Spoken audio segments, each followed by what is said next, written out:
Inaasahan to ng pamilya ko. Pero kung ikaw masusunod, gugustuhin mo pa bang umalis? Wala naman dahilan para manatili pa ako dito. Paano si Sheila May?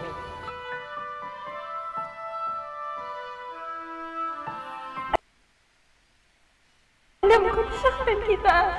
Inaamin ko, ginamit lang kita nung para pasalusin lang si Fonzie. Pero simula nung gumala ka sa akin, miss kita. Natakot akong aminin sa sarili ko. Pero Paolo, mahal kita. Ano ka ba? Gumising ka na! First day mo ngayon sa work. Kailangan magpa-impress ka. Pwede ka nang maligo. Hinanda ko rin yung uniform mo. Talaga? Mo, you're treated like a king. Oh, pawis na pawis ka na eh. Ako nga, binibilang ko bawat oras at minuto hanggang sa pagdating mo. Nagka-countdown pa nga ako eh. Sheila May, hindi ko maintindihan. Bakit nakipake yung mga gamit mo? Dahil nakapag-desisyon na ako, Paolo.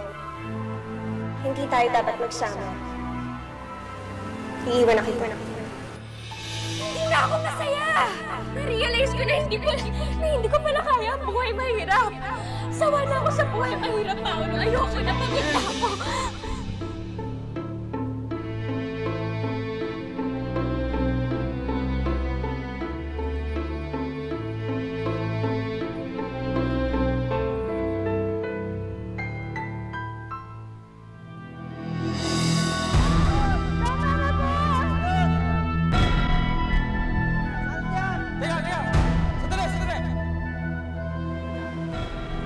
Fredo? Jezebel? Isa kang Serena?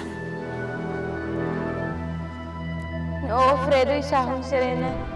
Matagal ko nang gustong sabihin sa'yo pero hindi ko alam kung paano.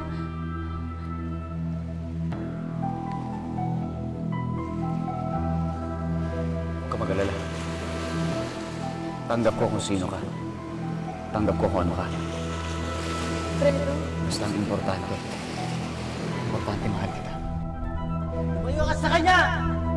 Ano ba kayo? Umalis na kayo! Huwag niyo kami guluhin! Hindi! Sarjan!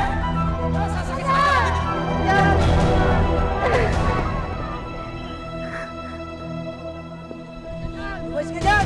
Layan niyo kami! Sarjan! Hindi niyo sa pwede saktan! Hindi! Layan niyo ako! Oh, nasaan na si Diding? Akala ko ba siya yung pupunta dito? Tinawagan ko na sa kanila. Nakaalis na raw. Papunta na yung dito. Eh, yung jeep. Eh, kanina ko pa nga tinetext tong si Mang Victor. Naku, baka mamaya mahuli yun ang dating dito. Ibang jeep na ang arkilahin natin. Eh, dapat 3 oras bago ang departure, nandun na sa airport sila Diding at si Paolo. O anak, itong passport mo ha, ilagay mo na sa bag mo, itago mo na, baka mawala. Ingatan mo ha, yung ticket mo nasa iyo na. Opo, Nay. Nasa loob na po ng knapsack. Inay, aalis lang po muna ako. Kailangan akong puntahan. Teka anak, saan ka pupunta? Kay Sheila May po. Magpapaalam lang po ako sa kanya. Ay, Paolo. Huwag ka nga magpakatanga. Huwag mo nang puntahan yung babaeng yun. Hindi siya importante. Babalik din po ako agad. Nay, kailangan ko po talagang gawin to. Paolo, bumalik ka dito! Fred! Ay!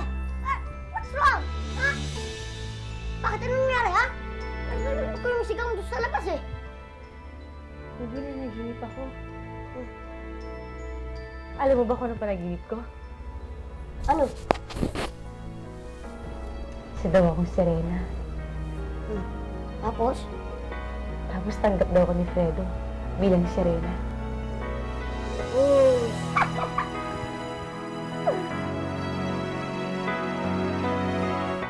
Sigurado ka ba sa sinasabi mo? Baka naman kalokohan yung sinasabi ni Gildo sa'yo. Hindi, Daddy. Nararamdaman ko na mangyayari to eh. Alam mo, gantong-ganto sa akin noon si Fredo nung una siyang nakipaghiwalay sa akin. Hindi niya sasagot yung mga tawag ko. Tapos lagi niya akong iniiwasan.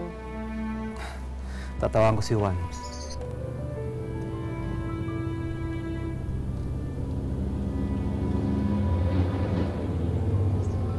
Kanina ka pang humingiti mag-isa. Kasi nanaginip ako eh. Nalaman daw ng mga tao na isa akong Serena. Tapos binato nila ako ng pinato ng mga bato. Oh, nakakatuwa ba yun? Kung ano nang pinagagawa sa'yo, natutuwa ka pa. Gusto mo, huwag na tayong tungloy sa pagtitipon. Hindi, tutuloy tayo. Eh kasi, kahit na nakita nila ako isang Serena, dumating dun si Fredo, tapos pinagtanggol niya ako. Tapos niyakap niya ako, tapos tanggap niya ako bilang Serena. Yun, basta. Daddy, wag na. Wag na, please. I'm sure wala naman nalalaman si Tito Juan. And besides, wala na siya magagawa. And I'm telling you, wala namang patutunguhan yung pakikipagrelasyon ni Fredo sa Jezebel na yun. What do you mean? Kahit na alam niyang Serena ka. Oo nga! Nakita niya nga yung buntot ko, natanggap niya ako bilang Serena ako. Tapos niyakap niya ako. Tapos sabi niya mahal niya daw ako. Tapos yung basta pinagtanggol niya ako sa mga taong bumabato sa akin. Jezebel, kalimutan mo na lang yun. Kahit kailan naman kasi, hindi nagiging totoong panaginip. At kahit kailan, hindi matatanggap ng tao mga tulad natin. Dapat manatili na lang lihim ang lihim natin. Pero alam mo, sa totoo lang, Erebus, nahihirapan na rin ako eh. Nahihirapan na akong itago kay Fredo yung totoo, yung nililihim ko. Hanggang kailan ko ba itatago sa kanyang katotohanan? Sige. Kung gusto mo, sabihin mo sa kanya. Tingnan natin kung anong magiging reaksyon niya. Sigurado ka bang mamahalin ka pa rin niya? Daddy, do you think papayag ako na agawin sa akin si Fredo?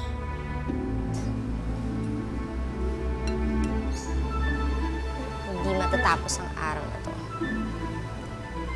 Na hindi naghihiwala yung babaeng yun si Fredo. Oo, Erebus. Alam ko na mamahalin niya pa rin ako kahit na isa akong Serena. Mga puso naman namin na nag-uusap. Nararamdaman ko yun. Mamahalin niya ako bilang ako. Pagmamahalan kaming dalawa at tatanggapin niya ako.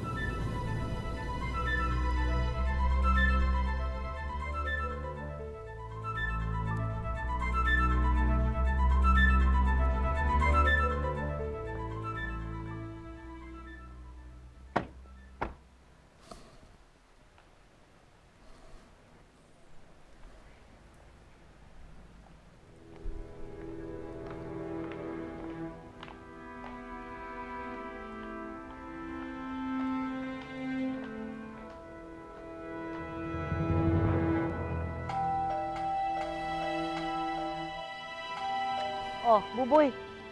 Pag akong hinahanap, alam mo na sasabihin mo, ha? Yes, Aray. Buboy the boy! Sama mo naman ako dyan. Bored na ako dito eh. Gusto ko naman makakita ng ibang nilalang, no? Sige nga. Let's go! Amafura. Turtle. Hoy, excuse me, no? Huwag naman Amafura. Dapat Amafura. The beautiful turtle. Oh. Oh, siya. Amafura, the beautiful turtle.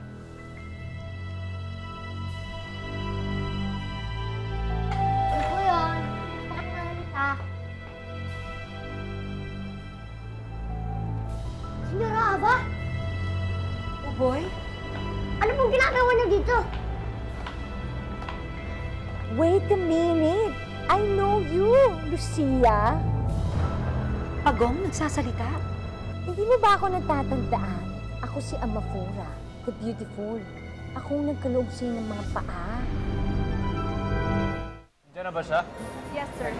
Congratulations. Diyan na ba ang lahat? Yes, sir. Don Juan. Parating na po, pero sabi nga, we can start even though he's not here.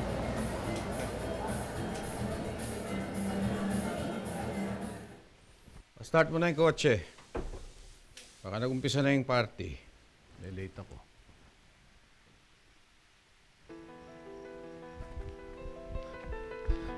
Si Sheila May, gusto ko siya makausap. Okay. Hoy! Rebecca, yung tindero ng isda. Ano kailangan mo, ha? Si Sheila May, gusto ko siya makakausap. Wala si Sheila May. Hindi na siya dito nakatira. Pero bumalik siya dito. Gusto niyo lang siya itago sa akin. Eh gusto ko lang naman siya kausapin eh. Ang kulit mo, ah. Sinabi nang wala siya eh. Hindi ko alam at wala akong pakialam kung ano na nangyari sa kanya. Napakasama ninyo. Anong klaseng magulang kayo? Ampun lang si Sheila May. Isang walang utang na loob na ampun. Amafura, isa ka ng pago. Well, it's sad. Pero mahabang istorya. Kaya, okay na rin. This time, beautiful naman, di ba? Kilala ka ng pagong. Kung ganun, tama ang lugar pinuntahan natin. Naguguluhan talaga ako. Senyora Aba, ano mo ba talagang pinunta niyo dito, ha? Dito ba nakatira si Guada, yung sirena? Ah, kilala mo si Guada? Alam mo na sirena siya? Oo, nasan siya? Kailangan ko siyang makausap. She's inside. Come on in. Masabi na dyan na Guada na huwag tayong magpapasok kahit sino, di ba? It's okay, Buboy the boy. Dati rin naman si Reyna, si Reyna Lucia. Di huwag mo kialam. Dito po.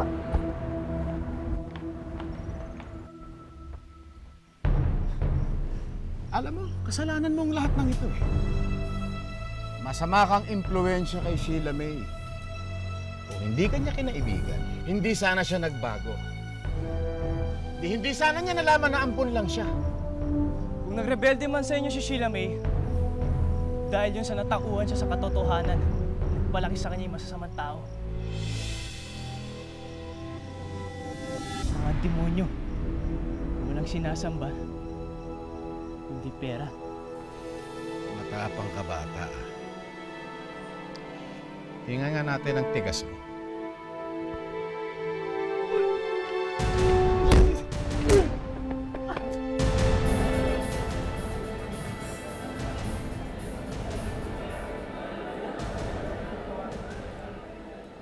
Ladies and gentlemen, let me all welcome you to the anniversary of Juan Fredo Empire. It is our 25th year. At gusto namin sabihin sa inyo na nagpapasalamat kami na nandito kayo dahil each and every one of you ay naging malaking parte ng success ng Juan Fredo Empire. Mabuhay kayong lahat!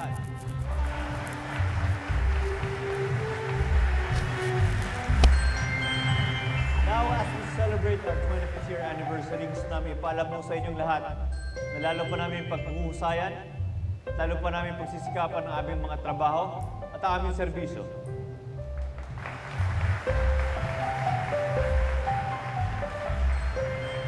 Bilang patunay nito, nais naming i-present sa inyo one of the top models in the industry today. Ladies and gentlemen, Jezebel.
Oh my God.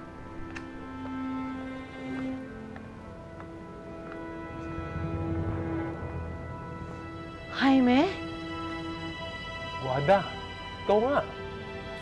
Iwapo ka yata. Jaime, what brings you here? Sino yung kasama mo? Di mo kilala? Wada. Siya si Reyna Lucia, ang dating Reyna ng Sirenea. Fairness, no? May fans din siya. Ang nanay ni... Cora! Kilala mo ang anak ko. Kilala mo si Jezebel. Fredo, ako ang presidente ng kumpanya. Ako dapat ang kasama ni Jezebel. Maaari ikaw nga ang presidente. Pero pangalan ko nakapaskil sa mga dingding dito. Pangalan ng kumpanya ko. Excuse me.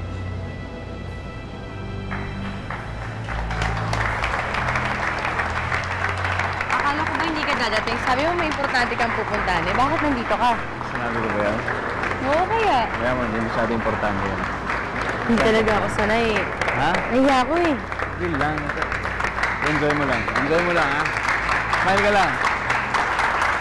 Sige mo, kasama mo ako. Yan ang Meron pinaka-importante. sana akong gustong sabihin sa'yo eh. Pero ipangako mo sa akin, hindi magbabago yung pagmamahal mo sa akin kapag sinabi ko yun sa'yo ah.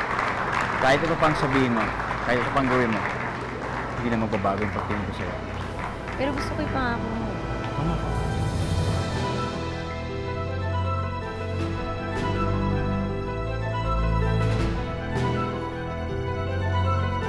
Itiwan niya siya! Itiwan niya siya! Nasaktan ang anak ko! Anak, ano nangyari sa'yo? Anak! Sa bahay kayo! Melba? Melba, ikaw ba yan? Ikaw nga. Anak mo ang hampas lupang yan.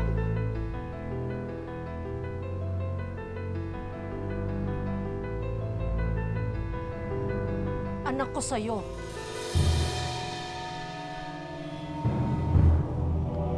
Sinabi mo. Anak mo si Paulo. Anak mong gusto mong patayin.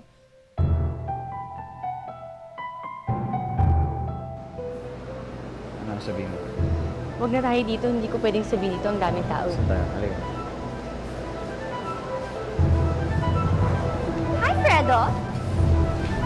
Don't tell me aalis ka na, kadarating ko pa lang. Mukhang pinagkakagulang ka ng mga tao. I'm sure mas magkakagulang ang kanila kapag nalaman na nila ang tunay mo sa inyo.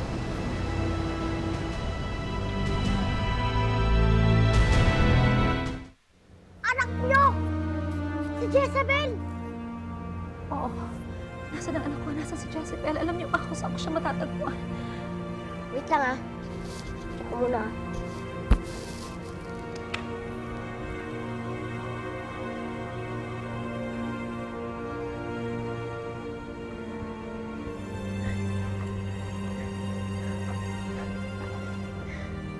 Ito po ang anak ninyo. Si Isabel, ang dati niyong inaapi. Si Jezebel.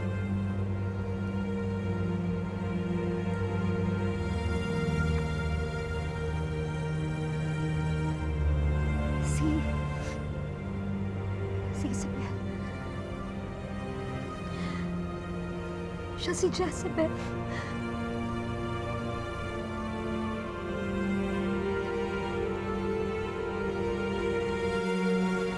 Betty, tamang-tama nandito ka.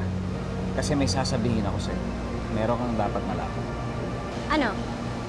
Na ayaw mo na magpakasal sa akin? Dahil sa babaeng yan? Sige. I-announce natin sa lahat ng tao. Teka, sandali. Betty! Betty, sandali. nasasaktan ako, Betty! Betty! Betty, ano ba? Sumama ka sa akin! Huwag mo nga. Huwag mo sasaktan si Jezebel. Leave me alone. Betty! Betty! Ladies and gentlemen, can I have your attention, please? Meron akong announcement. Betty, ano naman kalokohan to? Fredo, gusto ko lang ipakilala sa mga tagahanga ni Jezebel kung ano talaga siya. Betty, parang awa mo na. Pagmasdan niyo ng mabuti si Jezebel. Pagmasdan niyo ang kagandahan niya. Dahil Dahil oras na para malaman ninyong lahat ang tunay niyang anyo.